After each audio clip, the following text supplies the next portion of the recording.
Eh bien, bonjour à tous, j'espère que vous allez bien. Me voilà reparti dans une nouvelle aventure, plutôt la suite d'une aventure. Euh, Encore une fois, c'est pas spécialement un cours, c'est plutôt un commentaire sur la méthode que j'ai utilisée. J'ai dit que je voulais utiliser que le couteau, mais ça m'est difficile en fait de rester que dans le couteau. J'ai pris des habitudes avec avec des pinceaux, avec d'autres matériaux. Et je vais rester globalement dans l'idée du couteau, c'est-à-dire de la peinture sans essence, sans médium, rester dans quelque chose d'épais, volontairement épais. Même si j'ai pas toujours un couteau. Un couteau, pardon. Voilà, alors, donc là l'idée ici, c'est de commencer à former un ensemble de rochers. Je commence très souvent, pour pas dire tout le temps, par le côté sombre que j'éclaircis petit à petit. Quelquefois c'est l'inverse, mais globalement c'est plutôt dans ce sens-là. Et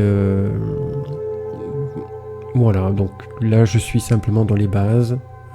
J'essaye simplement de marquer en fait le travail principal, mais aussi des choses que je vais reprendre et affiner dans la suite. Donc là je suis en train de poser les ombres qui sont sous l'eau, et en même temps un reflet, même si en principe il n'y a pas de reflet j'allais dire dans la mer, mais en réalité j'en vois souvent. Parce que dans l'eau en mouvement, enfin ça c'est ce qu'on nous dit aux Beaux-Arts, que dans l'eau en mouvement il n'y a pas de reflet. Globalement c'est vrai, mais dans le détail il y a quand même quelques petits reflets qui apparaissent par-ci par-là. Et j'ai pas pu résister à l'envie en fait de mettre quelques reflets. Voilà, alors c'est ça l'avantage quand on est dans la peinture, c'est qu'on fait un petit peu ce qu'on veut, et même si des fois les choses sont pas très logiques et pas toujours justes, et ben tant pis. Voilà, donc le départ est de positionner quelques ombres, de mettre quelques couleurs intermédiaires et quelques lumières. Les ombres étant toujours en bas, la lumière toujours en haut, ça évidemment tout le monde le sait. Alors pour ce qui est des couleurs, j'ai utilisé un ocre d'or de chez Rembrandt, j'ai utilisé aussi évidemment du blanc de titane, j'ai fait un noir artistique avec du bleu outremer foncé et un terre d'ombre brûlé, donc un noir à tendance bleue. Voilà, et ensuite les mélanges se font plutôt sur la toile que sur la palette. N'hésitez pas à créer des différents tons moyens. Quelquefois on a un petit peu de mal en fait à mélanger ces demi-teintes, et pourtant elles sont très importantes sur des couleurs sales, et c'est ce qui va donner une certaine richesse. Souvent d'ailleurs, j'ai très souvent rencontré des personnes qui ont du mal en fait à mettre des couleurs sombres.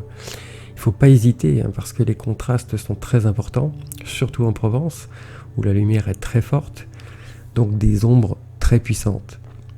On a même des Américains qui viennent apprendre la peinture, la lumière provençale, paraît-il, elle est unique au monde. Non pas qu'elle ne soit pas intéressante ailleurs, c'est pas ce que je veux dire non plus, mais elle est particulière. Voilà, et donc là j'insiste un petit peu sur des éclairages, le haut de quelques rochers qui commencent un petit peu à apparaître.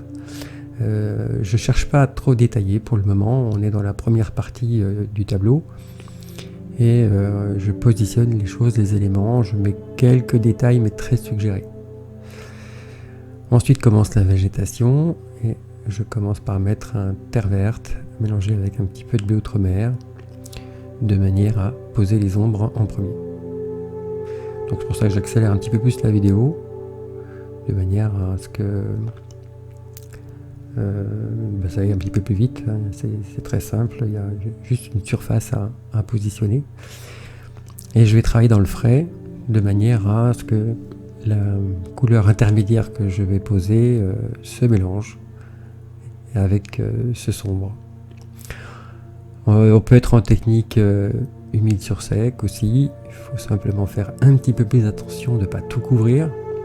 Mais quand on est en technique humide sur humide, c'est l'idéal d'ailleurs, parce que ça permet de jongler avec la couleur ainsi qu'avec la matière. C'est pourquoi c'est pas toujours facile en fait aux peintres débutants de se lancer dans ce type de peinture où on a vite fait de se perdre et de faire de belles taches vertes. Et j'ai été dans ce cas-là, rassurez-vous. Voilà, alors là donc ici on est dans les teintes intermédiaires. Je cherche le mélange, le contact, tout en essayant de donner la sensation d'une sorte de feuillage. Mais là où il ne faut pas trop se perdre en fait, c'est de créer des petites touffes lumineuses, évidemment plus importantes sur le haut, en débordant un petit peu sur l'eau, de manière à créer et donner l'illusion des branches. Parce que là, bon, on est dans une peinture tout à fait impressionniste. Et je ne cherche pas pour le moment à mettre des éclairages assez forts. Là, c'est un petit peu plus fort et donc je l'ai un petit peu plus fondu à la base. Si ça ne me convient pas, il suffit de le mélanger un petit peu plus. Bon, là, je ne l'ai pas fait.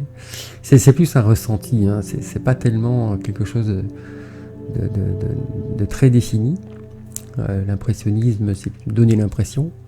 C'est plutôt un prétexte à couleur, donc on ne cherche pas à donner des fleurs en particulier, ou des arbres en particulier, mais plutôt un style, un genre. Là, ce qui est important, c'est de conserver l'idée que ce plan est assez proche de nous.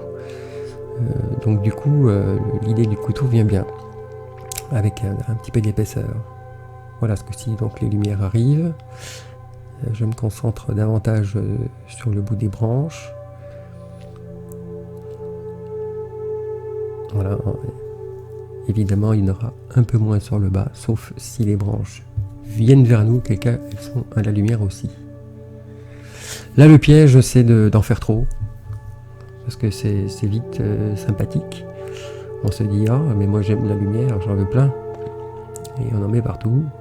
Et c'est là que, catastrophe, au bout d'un moment, on se dit que le tableau il était mieux une demi-heure avant. Qu'est-ce qui s'est passé? Là, il faut savoir s'arrêter, doser, équilibrer. C'est un peu avec la pratique que les choses viennent. Et les erreurs, ma foi, on les a tous commises. Il n'y a pas de problème. Enfin, erreur, il faut vraiment en mettre beaucoup là. Voilà, mais conserver. Ah oui, puis une chose d'importante, c'est que plus vous allez dans la lumière, et rester épais, bien épais. La technique humide sur humide, c'est que vos sombres sont relativement étalés, hein, comme je le fais là. Et plus vous allez vers la lumière, et plus c'est épais. Et ça donne vraiment des effets très très intéressants. Voilà, donc là, le principe est le même. Terre verte, un petit peu de bleu, le mélange, le contact. Je cherche à faire les ombres. Là aussi, n'hésitez pas à toucher le ciel, à créer des couleurs intermédiaires. Ça donne l'illusion en fait de l'éloignement, hein, puisque tout ce qui est plus loin est plus bleu. Et ça peut donner la sensation donc d'un feuillage qui s'éloigne. Donc là, on est le lendemain. Non, c'est pas le lendemain, c'est quelques jours après, donc c'est sec. Donc là, je suis plus en technique humide sur humide quand je vais revenir sur la partie de droite. Là aussi, je positionne toutes les parties sombres entre les rochers, qui sont des rochers de teinte moyenne et à l'ombre. Donc je vais veiller, je vais faire en sorte qu'en face, là-bas, il y ait moins de lumière, puisqu'en fait, l'éclairage de cette vue est que la lumière est un petit peu présente en face, beaucoup sur le côté droit, mais en face, il y en a moins. Et il faut respecter ça, ça va donner justement des valeurs intéressantes, des contrastes intéressants. Alors par contre, il faudra veiller à ce que tous les éléments en arrière-plan soient beaucoup plus petits que le premier plan pour donner l'illusion de la profondeur.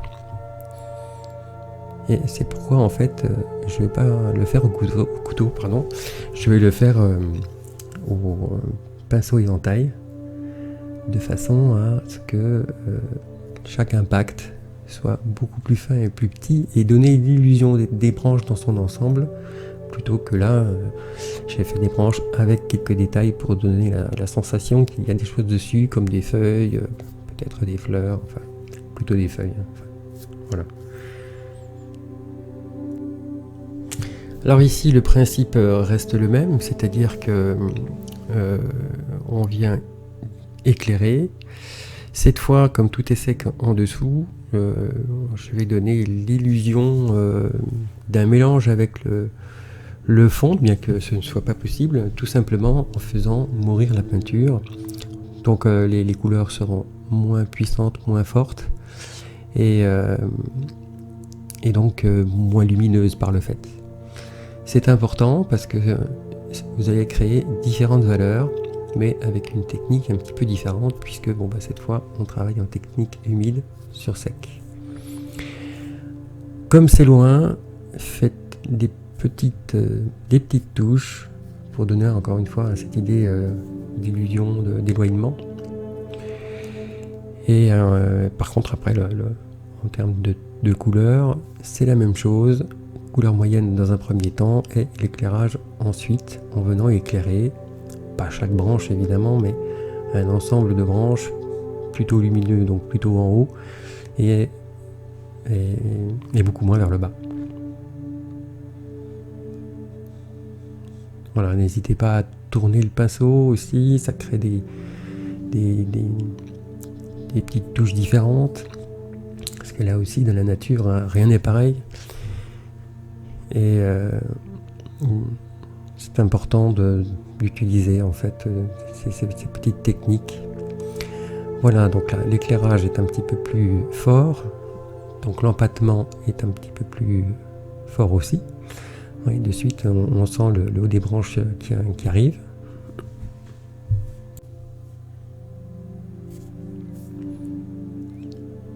Voilà, un peu moins présent vers le bas. Tout ce qui est côté extérieur à droite, là on peut y aller un petit peu plus aussi. Encore une fois, le piège c'est d'en faire un petit peu trop. Soyez variés aussi, c'est-à-dire que vous pouvez utiliser plusieurs variantes de vert, mais en utilisant les mêmes bases par contre. Si vous utilisez, là j'ai utilisé un terre verte, je l'ai éclairé avec un vert anglais et un peu de jaune de Naples, et c'est vraiment par petites touches, le haut des branches où je viens un petit peu éclairer tout ça, voilà, un peu plus vers le haut, encore une fois, mais je veille à laisser les sombres, parce qu'on a vite fait de tout couvrir. Voilà, si des fois ça arrivait, il suffit de rajouter un petit peu d'ombre à nouveau, mais c'est préférable de le faire en une fois. On obtient souvent de meilleurs résultats.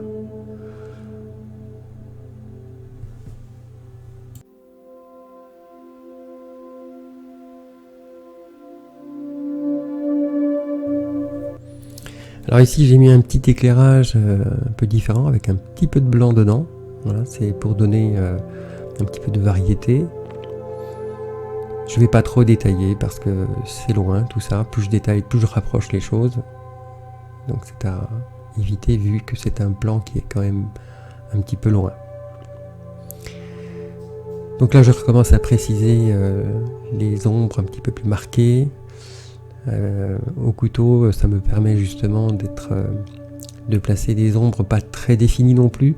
C'est simplement les grandes ombres qui sont posées pour le moment.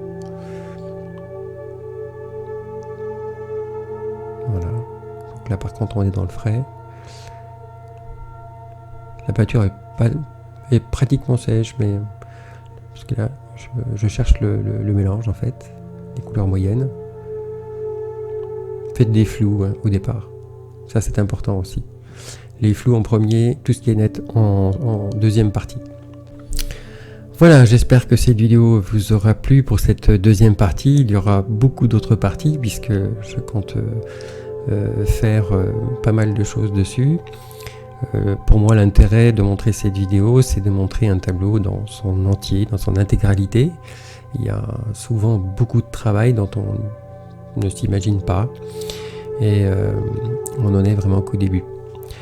Voilà, eh bien je vous souhaite une très bonne journée et à très bientôt. Salut!